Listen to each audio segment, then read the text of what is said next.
হলো শাবান মাসের ফজিলত করণীয় আমল করণীয় হাদিসের আলোকে দয়া করে বলবে। শাবান মাস সম্পর্কে আমাদের অনেক মানুষই জানেন না যে শাবান মাসটা এমন একটা মাস যেই মাসে বান্দার আমল আল্লাহর কাছে সারা বছরের আমলের হিসাব দেওয়া হয়, জমা দেওয়া হয়। নবী করিম সাল্লাল্লাহু আলাইহি সাল্লাম শাবান মাসে সবচেয়ে বেশি নফল রোজা রাখতেন। রমজানের পরে বছরের 2 মাসে বেশি নফল রোজা রাখতে হয়, একটা হলো মুহররম, আরেকটা হলো শাবান।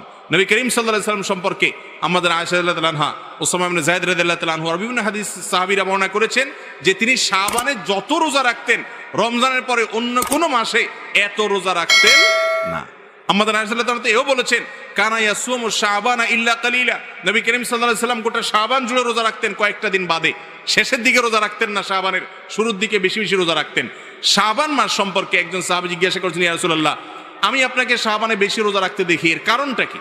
তিনি 2টি কারণ বলেছেন। 1 নম্বর কারণ হলো তিনি বলেছেন এই মাসে বান্দার আমল আল্লাহর সামনে পেশ করা হয়, ফেরেশতারা হিসাব জমা দেয়, সারা বছরের রিপোর্ট জমা দেয়। তো আমি চাই আমার রিপোর্ট যখন জমা দেওয়া হবে ওই টাইমটাতে আমি একটু আমলে থাকি, রোজার মধ্যে থাকি, যাতে করে আমার আমল নামা জমা দেওয়ার সময় আমাকে আল্লাহ ইবাদত অবস্থায় দেখেন।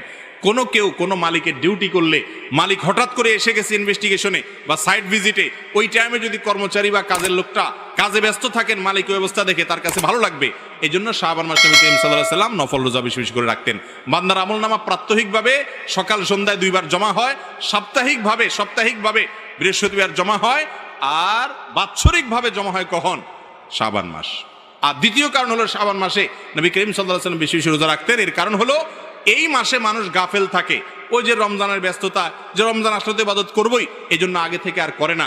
রজব মাস সম্মানিত মাস, রমজান মাস শ্রেষ্ঠ মাস, মাঝখান দিয়ে এই মাসটা গাফেল থাকে। তো নবী করিম সাল্লাল্লাহু আলাইহি ওয়াসাল্লাম এই মাসে বেশি বেশি নফল রোজা রাখতেন। এই জন্য শাবান মাসের শ্রেষ্ঠ আমল হলো কি করা? নফল রোজা রাখা। 2-4টা করে শুরুর দিক থেকে রাখার চেষ্টা করতে হবে। আল্লাহ আমাদেরকে আমলের তৌফিক দান করুন।